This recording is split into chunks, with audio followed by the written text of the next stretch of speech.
Hello, beady friends. Welcome to another Beadalon class for the Michaels Community Classroom. Welcome. I am Meredith Roddy from Beadalon and Artistic Wire. And in today's class, we are going to be learning all about how to use spacer beads, bead caps, and necklace cones. So a lot of information I'm going to throw at you today. We're going to get real creative. And so for everybody who is joining us live, please feel free to, in those comments, ask questions. This is going to be a free form class. So I will look and I will check those comments and see if anybody has a good question about a specific thing about a spacer, a bead cap, or a necklace cone. And I will really try to tailor our class for everyone who is watching today. If you are watching on the replay, thank you as well. It is wonderful to have you here. And I imagine that there's going to be a lot of great information in the next hour or so about spacers, cones, and caps. So once again, I am Meredith from Beadalon. Thank you so much for joining me today. And let's just go ahead and get right into it. Let's turn that camera around. I will reposition real quick and you will see I have got a lot of stuff going on the bead mat today, right? This is a true beader's bead mat. I have all of the different caps and cones and spacers that we're going to be talking about. I've got some beads to demonstrate with. I have some already finished designs to talk about. And over here on the side, I do have the finished design that we will be making today. But as we're making this design, we're going to have a lot of diversions. We're going to go down a lot of different paths because while this is a beautiful design and a very simple and easy way to get started with beading, what I really want to talk about today is more of the design principles. And when you're putting together a piece of jewelry and you're using beautiful beads, gemstones, glass, crystal, what have you, how we can really make all of those gems and those beads pop. And that's where the spacers and the bead caps and the necklace cones come in. They are what I like to call my secret weapon to really have designs that pop. So there was a question in the chat that says, what if you don't have some of the things? That's perfectly fine. Please be inspired by some of the ideas that are shared today. If you do have some of the things, go ahead and make along, but really ask questions and be inspired for taking some of the ideas and some of the things that we're talking about today and making them your own. So there is a handout that Felicia has just posted in the comments. It is also posted down below at the bottom of the YouTube video that goes over the design instructions for how to make this design. And like I said, we're going to be doing that today, but I also want to really broaden our discussion today and talk more about these components, why we use them, and how maybe some different creative ways that we hadn't thought of before. So I'm going to go ahead and move. I've got my beads here. The beads that were in the project today are these guys right here. We've got the part number over here to the side, but any 6mm bead will do. I've got some larger beads here. Here's that part number, just in case anybody is following along. We've got and these are really neat because they have this this sheen to them, the chatoyancy, which I really, really like. And anytime I get to say the word chatoyancy, makes me happy. That just means kind of fancy shine. And I just grabbed some other beads just in case we need them. I've got a whole bunch of spacers. I'm going to leave them right here to talk about. I want to move this design to the side with easy access. Move some of these out as well. I'm going to leave this guy in the middle. This is what we're going to talk about first. And then all of these super fun, fancy spacers, I'm going to move out of camera also, just so you know kind of where we're going with everything. So I think in the very beginning, the best thing to talk about when you're talking about a spacer bead is, let's start absolutely easiest, right? Let me try to slow my hands down a little bit. And I think having all of these things off camera will help with that focus a little bit too. I apologize. We are always at the mercy of the technology, right? So let me slow my hands down and maybe that camera will chill out just a little bit as well. So, the easiest way to think about spacer beads is they add just that little extra something something in between our gemstones. So, think about a design that you have that is only a strand of gemstones. And the easiest way you can even think about it is just looking at the beads on the strands when you're looking at them in the shop. Excuse me, on the bead wall in Michael's. They are perfectly lovely as they are, but when you start designing and when you start adding just that little pop of silver or of gold or of a different contrasting element, it really takes that design to the next level. So the easiest and the place that many people start thinking about a spacer bead is just a little seed bead. Seed beads can be spacer beads as well, right? And in this design, you can see I have a little size 8 black seed bead. I'm going to bring this up to the camera. See how that works out for us. That's not so bad, right? Little size 8 seed bead in between. And it just gives this necklace, this strand of beads, that little something extra, right? Using a seed bead as a spacer bead is the first place to really start taking the next step in your design. So it's really simple, big bead, big bead, little bead, right? And it takes your design from what it was on the strand to an actual finished necklace. But seed beads are all well and good. But a fun next step is to start working with sparkly beads, fancier beads. These are gorgeous. These are called rondelles, and they have rhinestones in them. And even in this neck bracelet here, it's just a simple stretch bracelet. You can see the difference between the beads that don't have the spacers and the beads that do have the spacers. It makes a big difference. Now, why did I design this like this? It's quite likely that I ran out of the spacers when I was doing it. I do that sometimes, rather than either not finish it or run out to the store. I might have just realized that the bracelet was going to be like this most of the time, and I didn't need to worry about it. So another idea for taking your spacers to the next level. We want to ramp it up even more. This is a necklace or a bracelet that I think I started in another Michael's class. But even these flower beads, I would define them as spacers. Um, they're metal beads, and while I might use them as a focal of my design, they're really more in my mind's eye a way of separating or setting off other parts of the design. So it doesn't just have to be a spacer bead that you use as a spacer. You use something that's a little bit more to the level.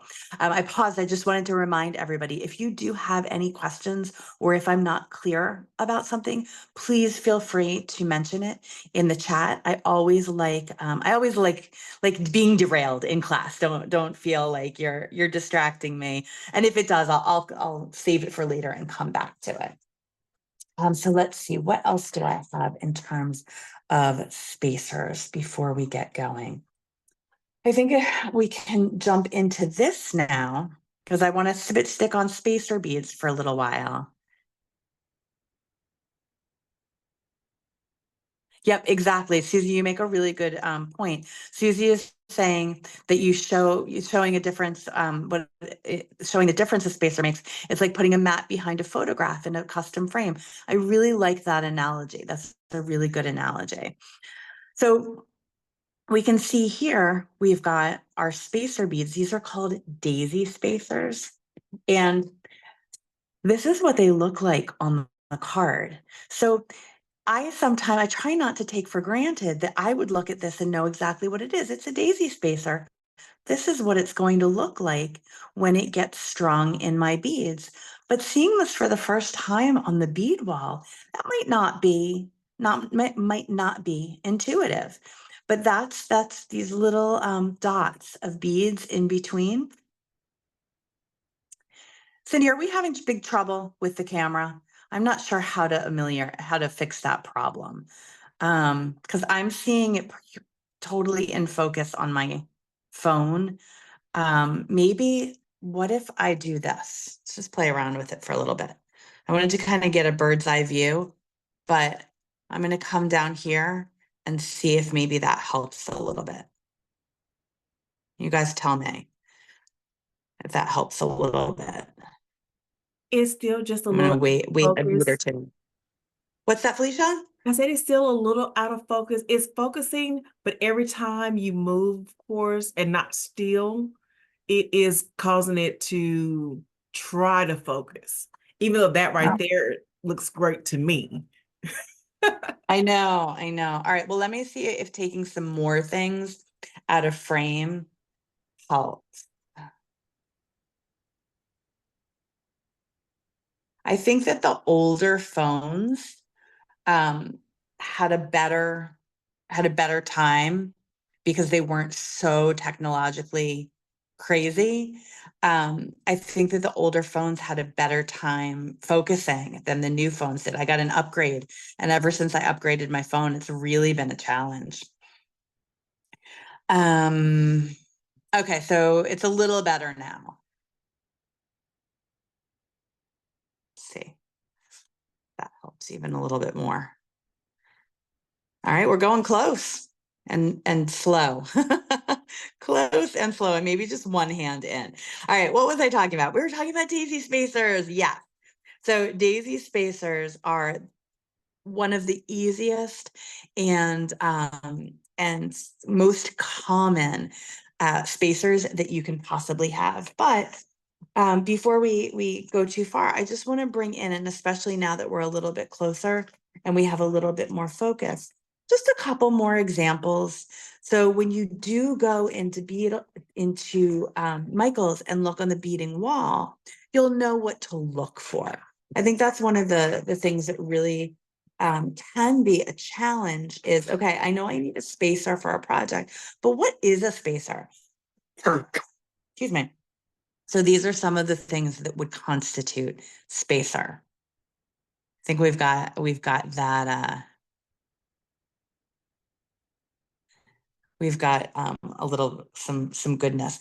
I'm interested to know what Danielle's mat is because I think it should be. I think it's the same as mine. I think I sent her mats, but we'll go across that bridge. Okay, so that is a lot on bead spacers, but let's talk about bead caps for a couple of minutes because I also have some bead caps in this design. So a spacer is more flat and a cap is more rounded, right? That makes sense. A bead cap is going to hug the bead on either side, and they're going to look in the store, oh, something like this, right? So it's kind of a bell shape. It almost looks like beads, right? But it's not. They are bead caps. I also grabbed this strand. I had a lot of fun at Michael's yesterday, just kind of grabbing strands for in advance of our class today. You could even get beaded caps that are nice and big like this. So these caps are actually what's used here in my design. These ones I haven't used yet, but I really, really like them. And these great big caps, I used those. I don't know if you all remember this project that I did. I did this a long time ago. This was part of a napkin ring that I did. And I think I used memory wire for that napkin ring. That was a project from, gosh, Thanksgiving, maybe 2 years ago. Now you can go ahead and search on the archives in the Michael's Community Classroom for that one. But you do need a pretty big bead for these to be used as bead caps. But the cool thing also about bead caps, and especially caps that are punched, is that you can also use them. This is a great example. I'm going to cut this one apart. You can use them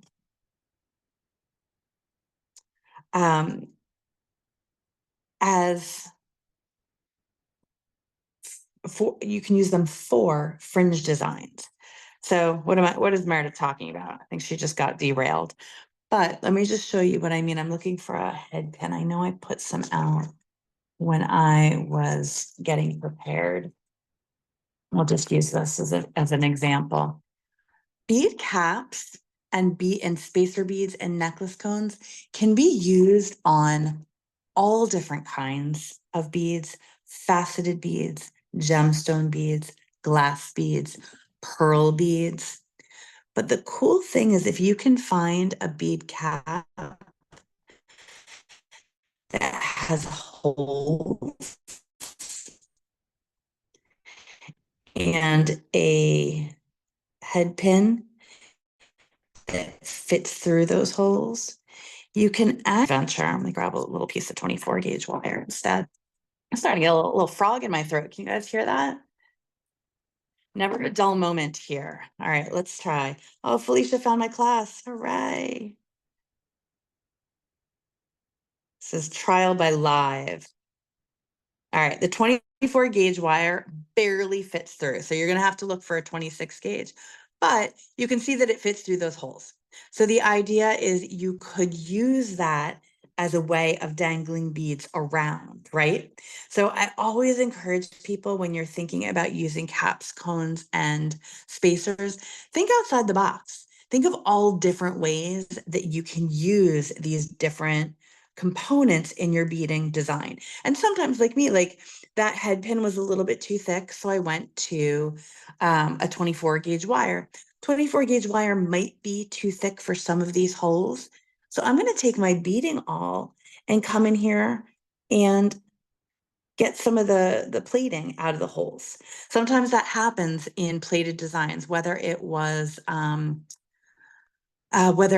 a clasp or chain. Sometimes the plating gets into these holes and you just need to take an awl or a bead reamer and knock out that plating.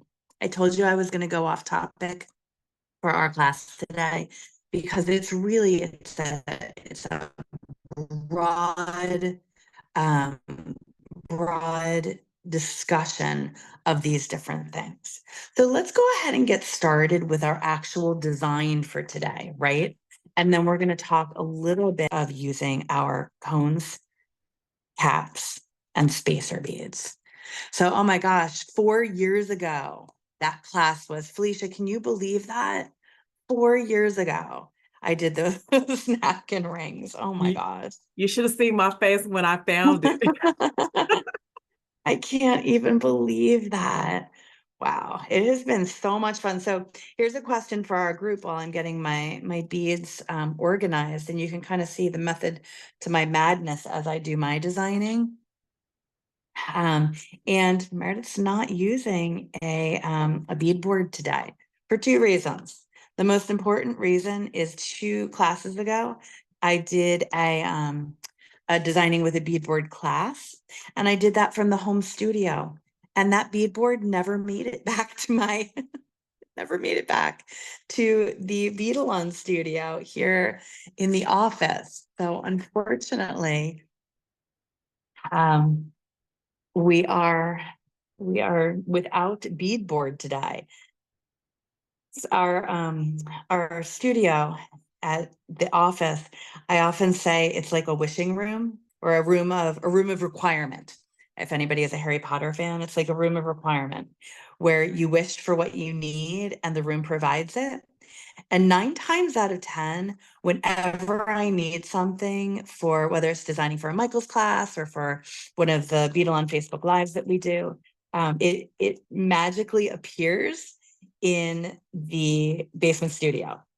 But every once in a while, it fails me. And today, we are plumb out of bead boards here in the Beadalon studio, but no harm, no foul. You can see how I'm designing and putting my design together with the beads.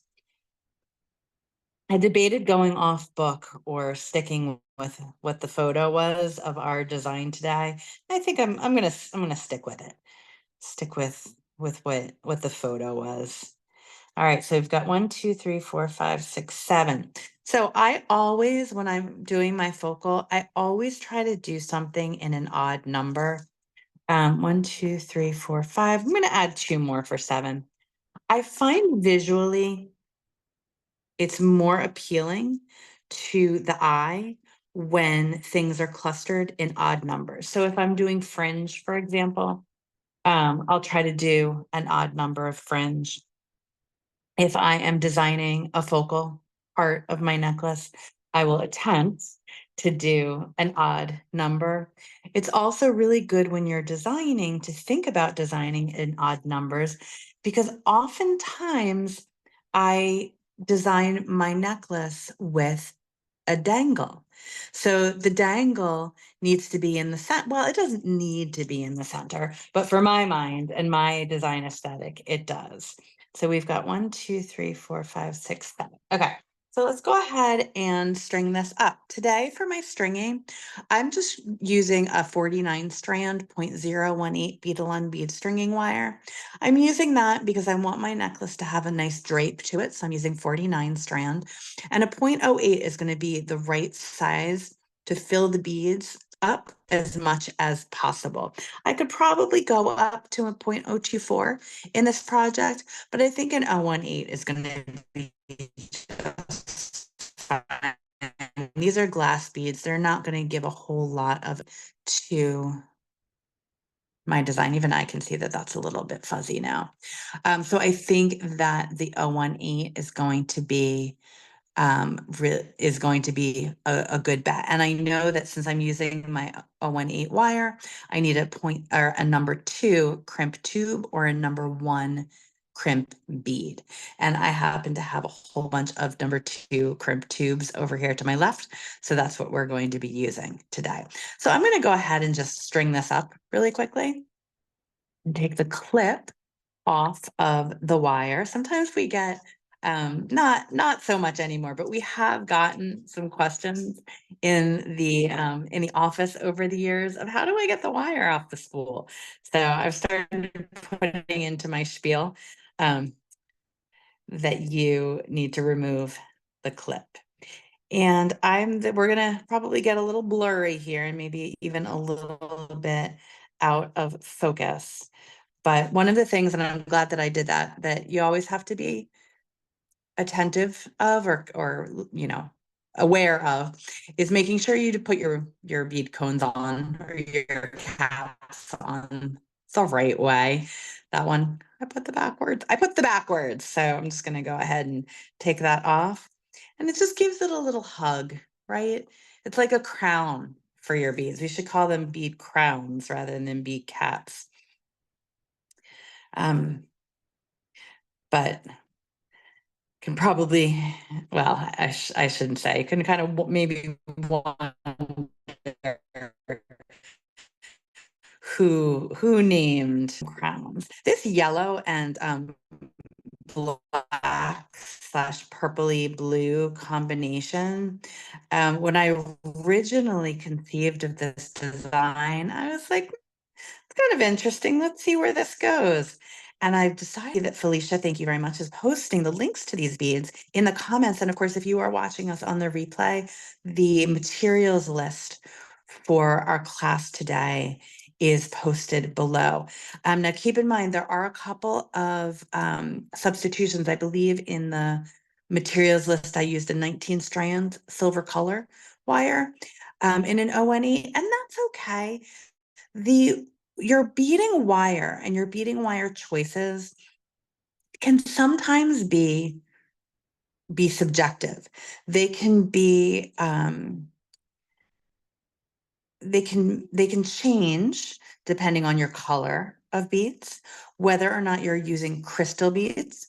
When you're using crystal beads or translucent beads, I always recommend using a silver color or a gold color wire, because it really helps make the wire shine from inside. So, but I'm using opaque beads. I'm using dark beads. I'm using beads that you can't really see through.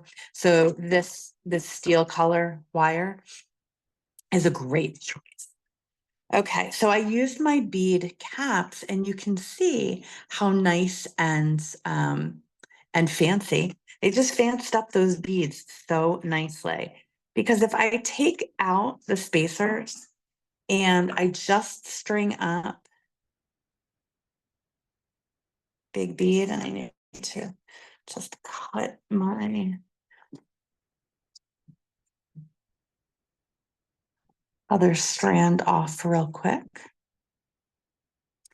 We're gonna do the grand test for seeing the difference in these beads and how the bead caps make such a big difference in our design. So I'm just stringing up a couple here, and you can see from one to the other what a big difference that makes. And let me move that up a little bit because I know sometimes comments and different things come down.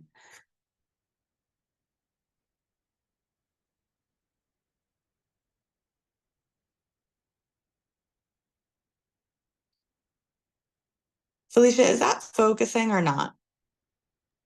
It looks pretty good on my end. Okay.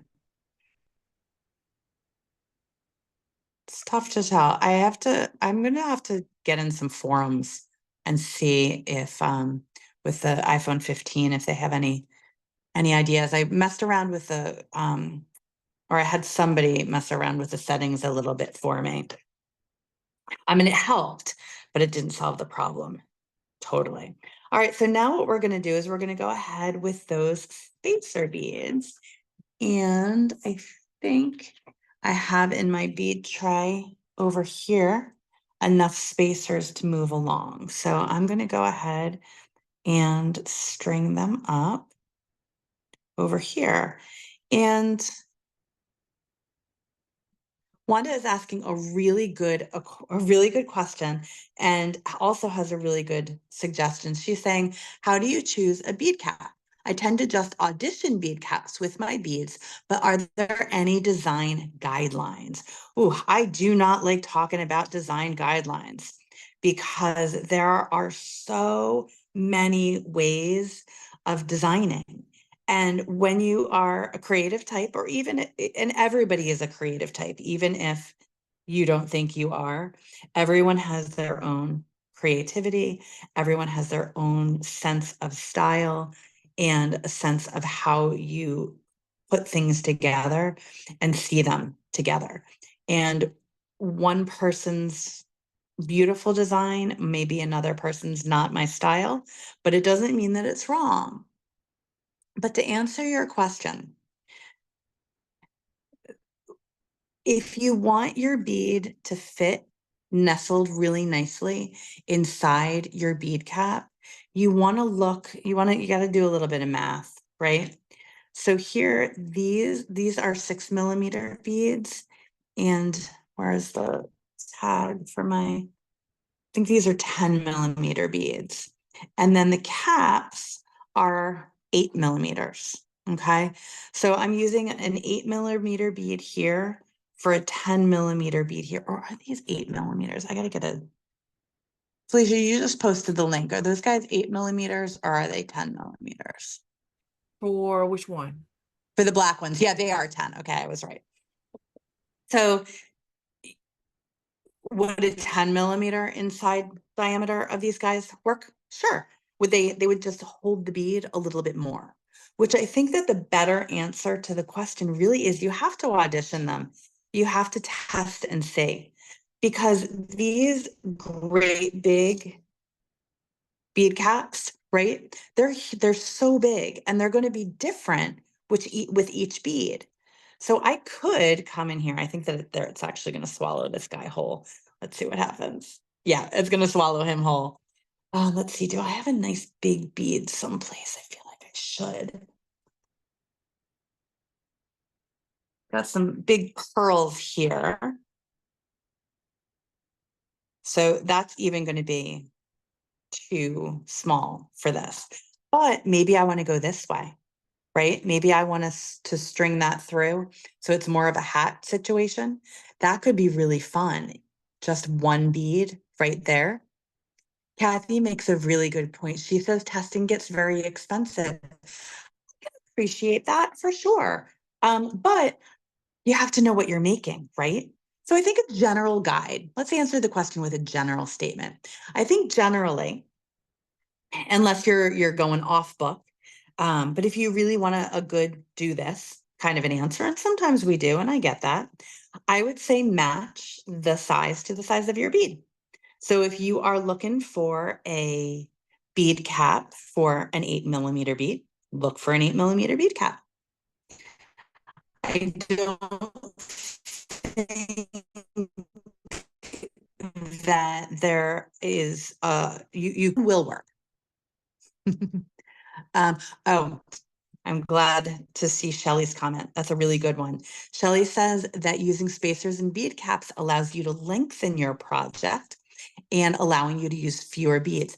That's one of the biggest reasons why I like to use seed beads in my designing.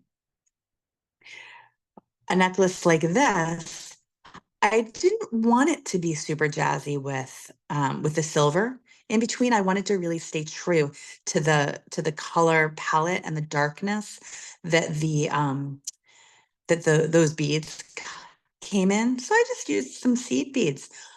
Very, very little cost in there.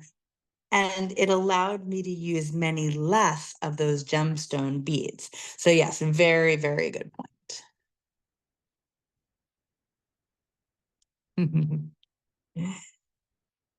So it's different ways of thinking about designing, right? It's thinking about budget, which is always important, right? We don't want to waste money, especially as we are getting started on our bead making journey. But once you're in it, um, I buy beads now based on I love this. This speaks to me, and then I bring it back and I see how it plays with the other friends in the studio. Is it something that is going to work, either aesthetically or functionally with what I already have in my bead stash? Or is it going to hang out for a little while and wait for somebody else? There's some great comments coming through um, about how people feel about their beads and in their bead stash.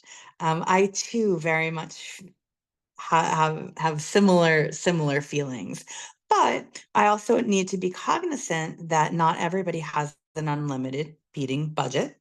And if you want to make a project, it's disappointing if you find something and you want it to work together and it doesn't. So I am going to stop for now and finish this off. It's not long enough, but I think you get the general idea, and you don't need to see me string big bead, little bead on the whole entire project. That is going to bring us around to this design. I am going to show how to add the clasp and to crimp though. Because I do want to talk about necklace cones a little bit, and how I like to use necklace cones to finish off designs. So for this design, what I'm going to do is I'm going to use another spacer bead. Another really good use for spacer beads is finishing off the ends of our designs. I don't do it always, but especially if I have a design where my beads are rather large, I like to use a spacer bead in between my crimp bead to finish off the necklace. It makes it a lot easier to finish. I think it makes it more secure, and a lot easier oftentimes to close. Just those little things that that make a difference in finishing off your jewelry. So I have a crimp tube over here. Apologies, I don't have my packaging for my crimp tubes. Because this is a beading class, not necessarily a finishing class, but we always want to go through our good techniques, tips and tricks. So I'm putting that crimp tube on, and I'm going to grab a clasp. I'm going to use a toggle clasp. And what a toggle clasp is, it has a bar and it has a ring. And then the bar goes through the ring, and it's a really, really easy way to clasp a necklace. So I've got let's move this up a bit, got my crimp tube on, and I tend to go for the smaller part of the clasp first. I'm going to come around and through that clasp, back around and through my crimp tube. And I'm going to tighten this up, but of course I'm going to leave a little bit of wiggle room to make sure that this is not too tight. If you want a full and complete class on crimping, all the how-tos of crimping and jewelry making from top to bottom, start to finish, please go watch 5 things you should never do while making strung jewelry. It is the class that comes up on the playlist for the Michaels Community Classroom, and it is everything top to bottom, beginning to end, that you need to know in order to finish off jewelry. But quick down and dirty version, I've got my crimp tool here, my crimping pliers, my standard crimping pliers, and I have my number 2 crimp tube, 2 notches in the pliers. You can see there's 1 notch in the front that's smooth, 1 notch in the back that has a little dimple in it. And I'm going to start in the front, I'm going to go to the back, and I'm going to go back to the front, right? Crimping is a 3-step process. So I'm going to come in here in the front notch of my pliers, and I'm going to squeeze, gently squeeze. I'm going to come to the back, and I am also going to gently squeeze. And what it does in that back is it changes the oval that I made in the front into a moon shape or a jelly bean shape. And next thing I'm going to do is I'm going to place that jelly bean perpendicularly in that front pliers again, and I'm going to gently squeeze down. And I'm going to rotate my wrist around that crimp so that everything is nice and tight. And that's all I need to do. I don't need to do any more pushing on that wire. It is in there and it is going to hold. I love it, Wanda. I have to remember that. Make a taco, then make a burrito. I had a taco for lunch today. All right, so now what I'm going to do is I'm going to come in here and I'm going to tuck my wire in. I have a nice amount of wiggle room right here, so that clasp isn't going to be too tight against my wire.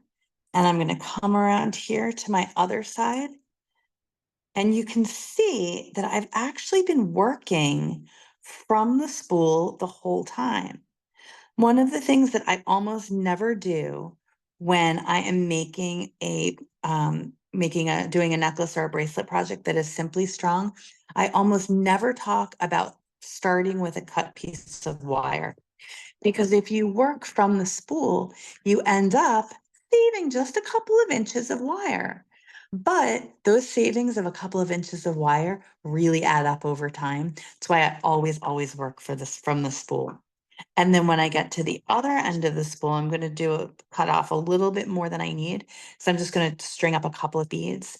But then you only need to cut about 2.5 inches of slack. You don't want it to be too short, because then you run the risk of having a little bit of a challenge getting that second side crimped. And that's always a bummer when you have done all of that savings to save your wire. And then you end up cutting it too short and having to use to pull that through. I also work from the spool because I sometimes change my idea midway, right? Maybe I want my necklace to be a little bit shorter. Maybe I want it to be a little bit longer. And then if I want it to be longer, I'm out of luck. And if I want it to be shorter, then I've wasted wire. So just a good thing to get into the habit of, both from a beading wire perspective, and also from a finishing perspective. Okay, so I'm going to do something a little bit differently on this side. I'm going to use something called a bead cone. Now, a bead cone can be used for a lot of different things, right? All of these different components can be used for a lot of different things. And that's why it's so much fun to shop the beading aisle, because once you start getting these components in your hands, there are so many different things that you can do with them. But bead cones are great for finishing off single strands, which is what we're going to do today. But my favorite use of a bead cone is when I take several strands, in this case 3, and I reduce them into one strand to connect it to my finding. So what is going on inside of here to take 3 strands into one strand? I'm going to show you that in just a second. But let's start a little bit easier first, right? I'm going to just take one of these cones, and there are 2 different sizes in here. And again, depending on what look you want and how tall your bead cone needs to be, what you're going to do is look again at your diameters, right? So here there are 16 bead cones that are 12 millimeter and 7 that are 19. That is an indication of height. It doesn't tell me what the inner diameter is, what the opening is, but I can just come in here with my measuring device and see that this is about a 6 millimeter opening. I can also kind of eyeball that by now, but because that's how I roll. So it's like a little hat for your bead. But again, a really pretty way of finishing off a design. And I always say that cones hide a multitude of sins. So oftentimes at the end here, if you're doing more advanced techniques, things like kumihimo, things like bead crochet, oftentimes you can end up with a jumbled mess here at the end. All you need to do is throw that jumbled mess on a wrapped loop and hide it in that bead cone. And it fixes, like I said, it hides a multitude of sins. But let's start simple. All I did, I just strung that bead cone on, nothing fancy. Put my crimp tube on again, up and around and back through my bead. But what are my crimp tube, but here's a little tip. I'm going to pull this back out, and I'm actually going to put another little bead here on the top. One of the things that I have found in my travels is that putting an extra little bead here on the top of a bead cone snugs everything up. Top of bead cones tend to be a little bit larger, and they tend to be a little wiggly. And there's a lot going on the inside that has that wire wiggling around too. So if you add another bead on top, it could be a seed bead. My favorite to use actually is a 4 millimeter bicone crystal, because that crystal nestles into the top of the bead, but I'm not seeing one right at my fingertips, which is surprising given the amount of stuff I have here at my fingertips. So I'm just going to use again that same spacer bead, another use for spacer beads. Even when you're using bead cones for, gosh, I don't know, however many different things you're using them for, I recommend using some sort of a spacer bead at the top. I did that here too. Actually, it's kind of a strange coincidence. I'm using the exact same spacer beads here. This was a project that we did for Michael's community classroom also.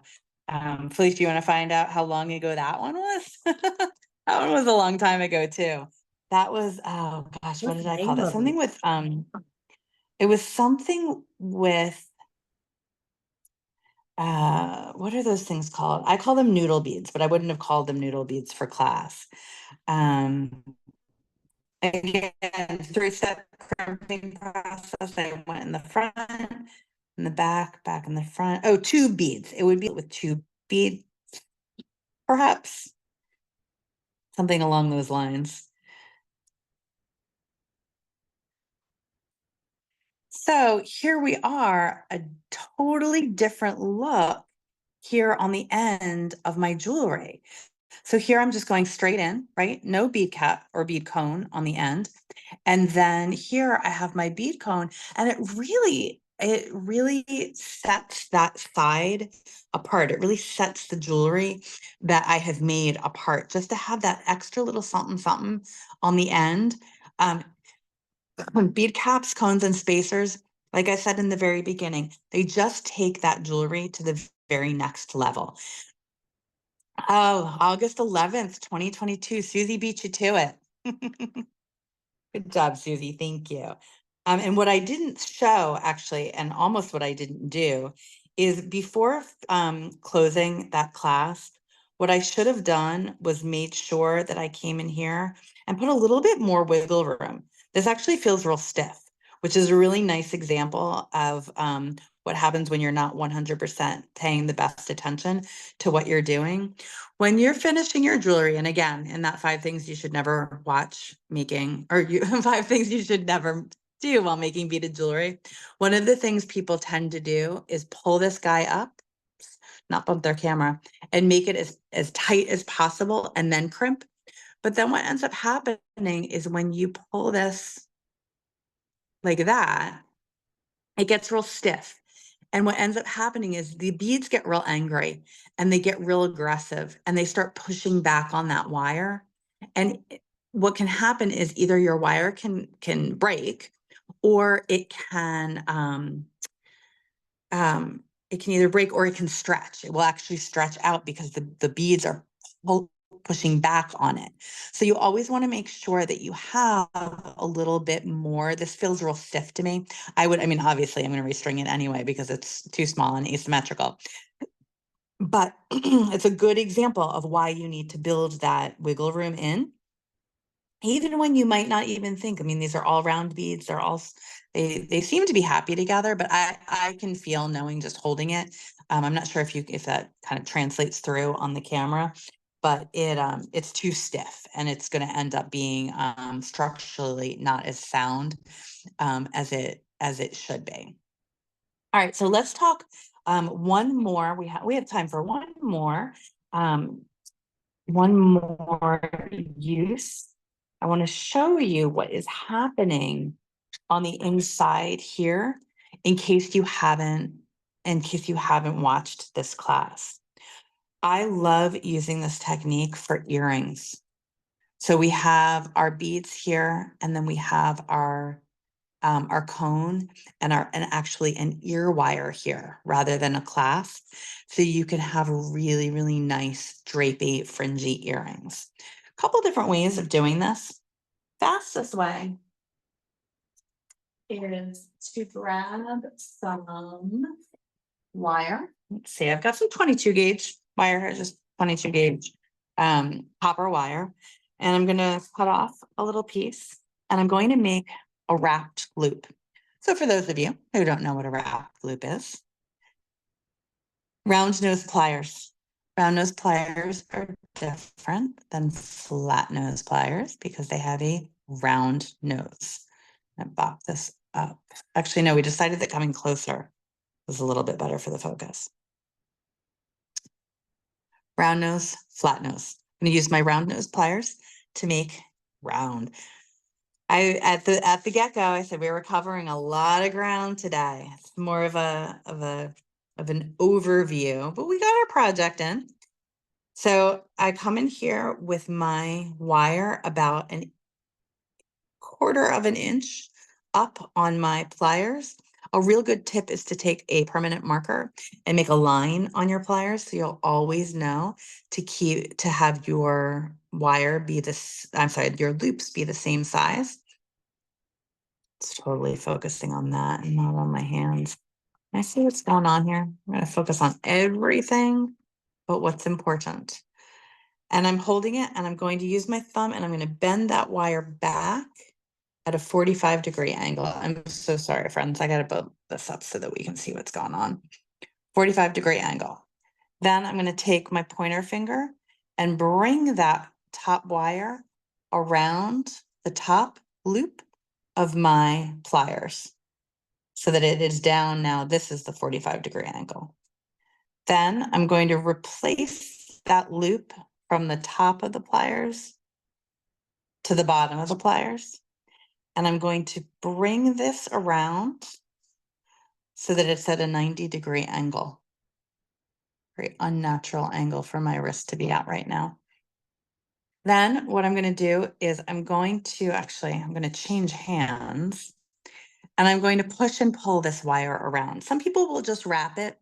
I find that you get a much nicer loop, a much tighter loop if you make sure you have a nice crisp 45-degree angle there and push it back and pull it toward yourself. Push it back, pull it toward yourself. Push it back, pull it toward yourself as many times as you want. I usually do it 2.5. I did it one extra time that time just for effect. And then we're going to snip that off. You usually need to just come in here and tuck that tail in. The difference between professional jewelry and not quite there yet jewelry is whether or not you tuck your tails back in for your wrap loops. Oftentimes I need to come in here with my nylon jaw pliers and just straighten that wire out. It comes off the spool. Sometimes it's got a little bit of memory to it. But if you use a nylon jaw pliers and just straighten it out, no problem. So now this loop is everything, because what this loop is going to do is be what I connect all of my strung jewelry to before I pull it through my necklace cone. So I know I pulled one out and then I put it to the side and I lost it. So I'm just going to pull another one out real quick. So everything is going to get attached to this loop right here. And I'm going to pull it through the cone. So let's just go ahead and attach something really quickly to that loop. So let me just grab a little piece of beading wire. And can go ahead and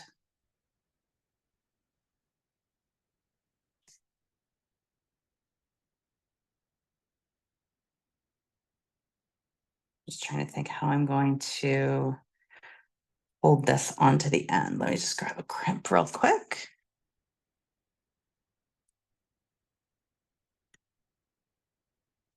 And I'm actually going to go ahead and just make a little loop here on the bottom of my crimp.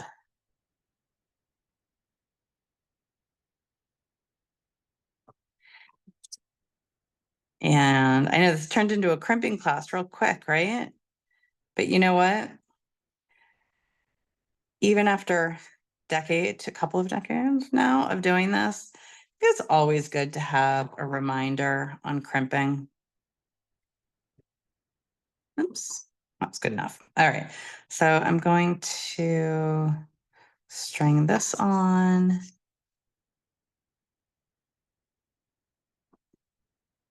And let's see. Ooh, well, no, doing different design. Focus, Meredith, focus. I'm just going to throw on a couple of these little guys here just for effect. And when you are pulling your beads through your crimp tube, your necklace cone, a couple things you want to be aware of is how much room is in here. So on this particular design, I switched from size 6 seed beads. Inside here are 11s. So the 6 is a butt up to the up to the necklace cone, but inside here are all 11s because 6s obviously won't fit in there. So just things to be cognizant of as you're doing your designing. What's going to fit inside your necklace cone? So with that in mind, I'm actually paying attention to how many of these I'm stringing on so that they fill up some of that space inside that cone. Okay. The less wiggle that you have, the better.